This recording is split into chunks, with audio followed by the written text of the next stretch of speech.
नमस्कार छात्रों, आज हम कक्षा 9 के पाठ संख्या 16 जिसका नाम है जलवायु, इसके भाग 1 के बारे में अध्ययन करेंगे और हम जानेंगे कि जलवायु किसे कहते हैं और मौसम और जलवायु में क्या अंतर होता है। तो चलिए प्रारंभ करते हैं भाग 1। देखिए यहाँ दिया गया है कि वातावरण के लंबे अंतराल के औसत परिस्थितियों को जलवायु कहते हैं। यानी कोई परिस्थितियाँ, वातावरण में जो परिस्थितियाँ पाई जाती हैं वो एक लंबे समय तक अगर रहती हैं, जिसमें देखो कहा गया है कि सामान्य रूप से किसी प्रदेश की 35 या उससे अधिक वर्ष की वर्षा, ग्रीष्म या शीत ऋतु की औसत मौसम की परिस्थिति के आधार पर उसकी जलवायु निश्चित की जाती है। जलवायु हम कब कहेंगे? जब 35 वर्ष या उससे अधिक समय तक क्या है आपका एक जैसी या औसतन परिस्थितियां जो हैं वो क्या है एक जैसी या समान रहें, उनको हम जलवायु कहते हैं। मौसम वातावरण के कम समय के अंतराल की औसत परिस्थितियां होती हैं। अब जलवायु आपने पढ़ लिया, जलवायु में बताया कि औसत परिस्थितियां लंबे समय तक रहेंगी, 35 वर्ष या उससे अधिक। जबकि मौसम में क्या है, मौसम कम समय अंतराल के लिए औसत परिस्थितियां होती हैं। जैसे दिन के किसी भी समय मौसम बदल सकता है। मौसम बदलने का आधार हवा का तापमान, हवा का दबाव, नमी, वर्षा, कोहरा या बादलों की मात्रा वगैरह पर निर्भर करता है। मौसम क्या होता है? मौसम अभी आपका बरसात हो रहा था और थोड़ी देर बाद 2 घंटे बाद या 3 घंटे बाद बरसात नहीं हो रही है। एक लंबे समय तक नहीं है ये क्या है, कुछ घंटे में बदल जाता है, कुछ सप्ताह में, कुछ महीनों में, कुछ सालों में। अगर उसमें बदलाव आ रहे हैं तो वो आपका क्या कहलाएगा? मौसम कहलाता है। जबकि जलवायु क्या है, एक लंबे समय तक बदलाव नहीं देखने को मिलेगा। चलिए लास्ट पॉइंट देखो, इसमें दिया गया है जलवायु की दृष्टि से भारत कई विविधताओं, विलक्षणताओं वाला देश है। पृथ्वी की सतह के कई प्रदेशों में पवन की दिशा बदलने वाले पवनों को, अब देखो यहाँ पर दिया गया है, क्या कहा जाता है? मौसमी पवनें कही जाती हैं। अब कोई सतह पर जो हवाएं चलती हैं, ठीक है, और उन हवाओं के चलने से क्या होता है, जो और हवाएं आ रही हैं उन पवनों को, मतलब जो पवनें चल रही हैं उन पवनों को हम मौसमी पवनें कहते हैं। अरबी भाषा का शब्द है एक मौसम, ठीक है, उससे हमने क्या किया है, इन पवनों को मौसमी पवनें कहा जाता है। ठीक है, अरबी भाषा का शब्द है मौसम, उसी मौसम शब्द के कारण क्या कहते हैं हम इनको? मौसमी पवनें कहते हैं। एशिया खंड में भारत हो गया, श्रीलंका है, बांग्लादेश है, पाकिस्तान है और म्यांमार है। यहाँ पर क्या है? मानसूनी जलवायु वाले देश हैं। ये सभी क्या हैं? आपके मानसूनी जलवायु वाले देश हैं। यहाँ पर हवाओं के रुख के आधार पर यहाँ पर परिस्थितियाँ पाई जाती हैं और उनमें बदलाव आता है, इसीलिए इन्हें हम मानसूनी जलवायु वाले देश कहते हैं। चलिए नेक्स्ट स्लाइड पर चलते हैं। अब देखो वर्षा ऋतु, ऋतु परिवर्तन के बारे में कहा गया है। वर्षा ऋतु नहीं, ऋतु परिवर्तन। अब ऋतु मतलब क्या है कि आपका ग्रीष्म ऋतु है, शीत ऋतु है या वर्षा ऋतु है, इनमें कैसे परिवर्तन आता है उसके बारे में हम यहाँ पर अध्ययन करेंगे। चलिए प्रारंभ करते हैं। देखो यहाँ दिया गया है, ऋतु परिवर्तन के मुख्य कारणों में पृथ्वी का सूर्य के चारों ओर परिक्रमण और अपनी धुरी पर झुका होना है। आपको पता है कि पृथ्वी जो है वो क्या है? झुकी हुई है और ये क्या करती है? आपका चारों तरफ चक्कर लगाती है, किसके? सूर्य के। तो ये मेन कारण है जिसके कारण क्या होता है, यहाँ पर तापमान में और बहुत सारा परिवर्तन आपको देखने को मिलता है, क्योंकि ये झुकी हुई है। तो पृथ्वी का जो एक हिस्सा रहता है, आधा हिस्सा जो है वो सूर्य की तरफ आता है और जो सूर्य की एकदम सामने जो किरणें पड़ती हैं वहाँ पर तापमान बहुत अधिक होता है और जो झुके हुए क्षेत्र हैं ऊपर एकदम, यानी उत्तरी ध्रुव या दक्षिणी ध्रुव, ठीक है, उन ध्रुवों पर क्या है, रोशनी जो होती है या जो प्रकाश की किरणें हैं, सूर्य की जो किरणें आती हैं, वो किरणें क्या है, कम मात्रा में पहुँच पाती हैं या उनका प्रभाव जो होता है वो आपका कैसा होता है? कम होता है। चलिए आगे देखते हैं। पृथ्वी अपनी धुरी पर कितने अक्ष पर झुकी हुई है? देखिए यहाँ पर दिया गया है 23.5 डिग्री पर झुकी हुई है। भ्रमण कक्षा के साथ 66.5 का कोण बनाती है। ये इतने का कोण बनता है, ठीक है, जब ये घूमती है किसके चारों तरफ? सूर्य के चारों तरफ। पृथ्वी की धुरी के झुकाव के कारण ऋतुएं होती हैं। मैंने बताया आपको कि सूर्य के जब ये चारों तरफ घूमती है तो उसके कारण क्या होता है, यहाँ पर आपको ऋतुओं का परिवर्तन देखने को मिलता है। अधिक समय तक सूर्य प्रकाश में रहने वाले विस्तारों में गर्मी और कम तक सूर्य प्रकाश में रहने वाले विस्तारों में ठंडी का अनुभव किया जाता है। मैंने आपको बताया कि जिन क्षेत्रों पर, पृथ्वी के जिन स्थलों पर सूर्य की सीधी किरणें पड़ती हैं वहाँ पर तापमान अधिक होता है, और जहाँ पर तिरछी या कम मात्रा में जहाँ पर किरणें पहुँच पाती हैं वो स्थान कैसे रहते हैं? ठंडे रहते हैं। अब देखिए इसी में दिया गया है 22 दिसंबर को सूर्य की किरणें मकर रेखा पर लंबवत पड़ती हैं, जिससे दक्षिणी गोलार्ध में गर्मी और उत्तरी गोलार्ध में ठंडी पड़ती है। अब देखिए मकर रेखा जो है वो दक्षिणी गोलार्ध में 23.5 डिग्री पर है, और कर्क रेखा जो है वो आपकी उत्तरी गोलार्ध में है 23.5 डिग्री पे। तो जब सूर्य की किरणें मकर रेखा यानी दक्षिणी गोलार्ध में 23.5 डिग्री पर जब सीधी पड़ती हैं, तो दक्षिणी गोलार्ध में जब सीधी पड़ेंगी तो वहाँ टेम्परेचर बढ़ जाएगा, गर्मी बढ़ जाती है। जबकि इसके विपरीत अगर हम देखें उत्तरी गोलार्ध में उसी समय तो ठंडी पाई जाती है।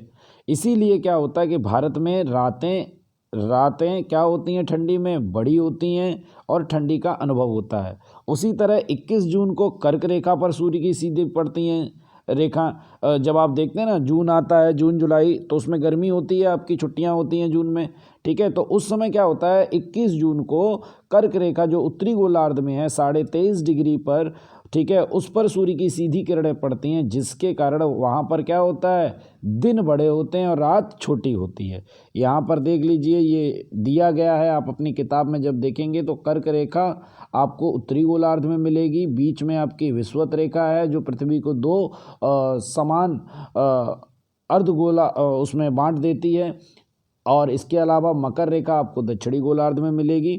नीचे देखो दिया गया है कि परिभ्रमण और परिक्रमण गति का सीधा प्रभाव मानव जीवन के भोजन, पोशाक और निवास पर पड़ता है। यानी जिस तरीके से पृथ्वी अपनी धुरी पर घूमती है, ठीक है, ये सूर्य के चक्कर लगाती है, तो इसका प्रभाव अगर आप देखें तो सीधा सीधा हमारे भोजन पर भी पड़ता है, हमारे पहनने के कपड़ों पर भी पड़ता है, और निवासीय जहाँ हम निवास करते हैं यानी जो हमारे घर हैं उन पर भी इसका प्रभाव पड़ता है। कैसे? बहुत सारे तरीके हैं। जैसे शीत ऋतु होती है तो आप गर्म कपड़े पहनते हैं ऊन से बने हुए, जब आपकी गर्मियाँ होती हैं तब आप सूती के कपड़े पहनते हैं, ठीक है। तो उसी तरीके से भोजन में भी बदलाव आता है। फिर देखो यहाँ दिया गया है नेक्स्ट इसी में मौसमी जलवायु वाले देशों में ऋतु अनुसार दिशा बदलने वाले ठंडी और गर्मी के मौसमी पवनों का ऋतुगत मौसम पर गहरा प्रभाव डालते हैं। यानी जो हवाएं चलती हैं ऐसे समय में, ठीक है, ऋतु में जो भी मौसम चल रहा होता है उसमें जो हवाएं चलती हैं वो ठंडी और गर्मी दोनों पर ये हवाएं बहुत बड़ा प्रभाव डालती हैं। ये प्रत्येक ऋतु के मौसम को विशिष्टता प्रदान करते हैं, इसीलिए इस जलवायु को मानसूनी जलवायु कहते हैं। कहने का मतलब है कि जो आपको ठंड लगती है जब आप देखते हैं तो जो हवाएं होती हैं वो ठंडी हवाएं चलती हैं उस समय। वैसे ही अगर आप ग्रीष्म ऋतु की यानी गर्मी ऋतु की अगर आप बात करेंगे तो उसमें आप देखते हैं गर्म हवाएं चलते हैं, जिन्हें उत्तर भारत में लू के नाम से जाना जाता है कि लू चल रही है। तो ये हवाएं क्या करती हैं? पर्टिकुलर उस ऋतु को एक विशिष्टता प्रदान करती हैं, इसीलिए इन हवाओं चलने के कारण इस जलवायु को मौसमी जलवायु कहते हैं या मानसूनी जलवायु कहते हैं। चलिए नेक्स्ट स्लाइड पर चलते हैं। देखो यहाँ दिया गया है, हाँ यहाँ आ जाइए, भारत की जलवायु की विविधता। भारत में अगर आप देखें, भारत इतना बड़ा देश है, इसका क्षेत्रफल इतना अधिक है कि विश्व में 7वें स्थान पर है क्षेत्रफल की दृष्टि में, इसलिए यहाँ पर विविधता बहुत पाई जाती है, ठीक है। और इसको हम क्या कहते हैं? उपमहाद्वीप के नाम से भी आपका क्या है, इसको जाना जाता है। बहुत सारे तरीके। भारत उपमहाद्वीप क्यों कहा जाता है? क्योंकि ये क्या है, 3 तरफ आपका पानी से घिरा हुआ है और एक तरफ स्थल से घिरा हुआ है, तो यहाँ पर एक बड़ा क्षेत्र है, ठीक है, और यहाँ पर विविधताएं बहुत हैं। कैसे हैं वो, उनके बारे में हम बात कर लेते हैं। चलिए, भारत की जलवायु में कई बातों में भिन्नता है। जैसे दक्षिण भारत क्या है आपका प्रायद्वीपीय प्रदेश होने से समुद्री किनारे पर सम जलवायु का अनुभव होता है। यानी जो समुद्र के किनारे हैं वहाँ पर ना ज़्यादा ठंडी होती है ना ज़्यादा गर्मी होती है। प्रायद्वीपीय यानी दक्षिण भारत की बात कर रहे हैं। जब आप गुजरात से तमिलनाडु केरला तक अगर आप जाते हैं तो ये क्या है, ये समुद्र से घिरा हुआ इलाका है। इन समुद्र के किनारे के क्षेत्रों में अगर आप देखेंगे तो यहाँ समान जलवायु का अनुभव होता है। यहाँ ना ज़्यादा ठंडी होती है ना ज़्यादा गर्मी होती है। उत्तरी भारत अधिकांश भाग समुद्री तट से दूर होने से वहाँ की जलवायु खंडीय है। यानी खंडीय का मतलब है कि महाद्वीपीय है। कहने का मतलब क्या है, जो उत्तर भारत है वो समुद्र से उसकी दूरी काफ़ी है, जैसे कि आपके भारत के कौन कौन से राज्य हैं जो समुद्र से दूर हैं, उसमें आपका जम्मू कश्मीर हो गया, नीचे हिमाचल आ जाओ, उत्तराखंड आ जाओ, उत्तर प्रदेश हो गया, बिहार हो गया, ठीक है। ये क्या है, समुद्र से काफ़ी दूर है। तो इन क्षेत्रों में क्या होता है, ठंडी जो समतलीय जो मैदानी क्षेत्र है वहाँ पर क्या होता है, सबसे ज़्यादा ठंडों में बहुत ज़्यादा ठंड लगती है, गर्मियों में बहुत ज़्यादा गर्मी लगती है, एक जैसा जलवायु नहीं होती है यहाँ पर। इसके अलावा देखो दिया गया है, भारत के मध्य से कर्क रेखा गुजरती है, ठीक है, 23.5 डिग्री से, ठीक है, कर्क रेखा गुजरती है।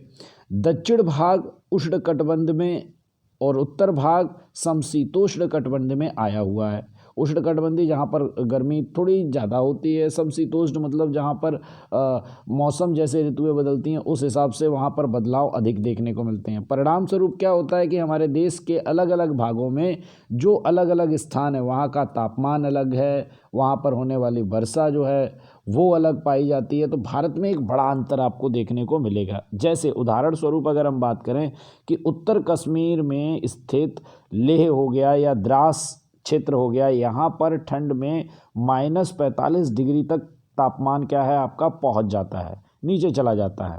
जबकि राजस्थान की अगर हम बात करें जिसमें श्री गंगानगर और अलवर, यहाँ पर गर्मियों में तापमान कितना होता है, 51 डिग्री तक होता है, यानी बहुत अधिक तापमान पहुँच जाता है, ठीक है। जबकि भारत में ही -45 डिग्री सेल्सियस का भी क्या है आपका तापमान पाया जाता है और 51 डिग्री सेल्सियस का भी अधिक तापमान पाया जाता है अलग अलग क्षेत्रों में। इसी तरह पूर्वी भारत में जैसे मेघालय राज्य की अगर हम बात करें तो चेरापूंजी जो है, जिसे आपने यहाँ पर अगर वार्षिक वर्षा की बात करते हैं तो 12,000 आपका कितना सेंटीमीटर दिया गया है, 1200 है, ये 12,000 हमने बाई मिस्टेक इसमें आ गया है, यहाँ पर कितना है 1200 है, यानी 1 जीरो कम कर देना आप इसमें, ठीक है। 1200 सेंटीमीटर बारिश होती है पूरे वर्ष की अगर हम बात करें, यानी ये बहुत अधिक है। दुनिया में सबसे अधिक वर्षा वाला क्षेत्र भी भारत में है, चेरापूंजी। इसके अलावा अगर हम बात करें तो चेरापूंजी से लगभग 16 किलोमीटर दूर स्थित है कौन सा, मौसिनराम, ठीक है। यहाँ पर 24 घंटे में सबसे अधिक वर्षा होती है। ये विश्व में सबसे अधिक वर्षा वाला, मतलब 24 घंटे यानी एक दिन में सर्वाधिक, पूरे विश्व में सर्वाधिक वर्षा वाला क्षेत्र कौन सा है आपका, तो चेरापूंजी से 16 किलोमीटर दूर स्थित मौसिनराम है। इसके अलावा दूसरी तरफ अगर हम बात करें पश्चिमी राजस्थान में स्थित मरुस्थल में, तो समग्र वर्षा दरमियान मात्र 10 से 12 सेंटीमीटर वर्षा होती है। यानी राजस्थान एक ऐसा स्थान है जहां पर वर्षा बहुत कम होती है, जबकि भारत में है राजस्थान भी और चेरापूंजी, यानी विश्व का सर्वाधिक वर्षा वाला क्षेत्र भी भारत में है और बहुत कम 10 से 12 सेंटीमीटर वर्षा वाला क्षेत्र भी भारत में ही है। हमारे देश में ऐसी भी स्थिति देखने को मिलती है कि कहीं एक और लोग भयंकर बाढ़ से परेशान होते हैं तो दूसरी ओर वर्षा ना होने से लोग भयंकर गर्मी और अकाल का सामना कर रहे होते हैं। आप जानते हैं बिहार में जो लोग रहते हैं कि बिहार का शोक किस नदी को कहा जाता है, तो कोसी। तो वहाँ पर क्या है कि नदी में बहुत अधिक बाढ़ आ जाती है, जिसके कारण क्या है आपका लोगों को बाढ़ का सामना करना पड़ता है। वहीं पर अगर हम बात करें राजस्थान की, तो वहाँ पर क्या है सूखा पड़ जाता है, क्योंकि वहाँ बारिश नहीं होती है और पानी की कमी देखने को मिलती है और कई बार अकाल की स्थिति बन जाती है पानी ना मिलने के कारण। चलिए नेक्स्ट इसी में चलते हैं। इस तरह हमारे देश की जलवायु जो है वो विरोधाभासी है, यानी कहने का मतलब है हमारी जलवायु में बहुत अंतर पाया जाता है। गड़गड़ाहट भरे तूफान, धूल भरी आंधियाँ और उष्णकटिबंधीय चक्रवात का विनाशक प्रभाव देश के अलग अलग भागों पर पड़ता है। यानी ये ऐसे चीज़ें हैं जिनका दुष्प्रभाव भारत पर देखने को मिलता है और ये अलग अलग क्षेत्रों में, जैसे कि आपके जो उष्णकटिबंधीय चक्रवात होते हैं ये समुद्र के किनारे वाले क्षेत्रों में बहुत ज़्यादा आपका विनाश करते हैं। तूफान हो गए, धूल भरी आंधियाँ हो गई, ये उत्तरी मैदान यानी उत्तर प्रदेश, बिहार, इन क्षेत्रों में जो मैदानी भाग हैं उन क्षेत्रों में बहुत नुकसान पहुँचाते हैं। तो इस तरह क्या है, ऋतुगत मौसम कई तरह से जो है भारत में प्रभाव डालता है। तो ये हमारा पहला भाग जो है वो समाप्त होता है।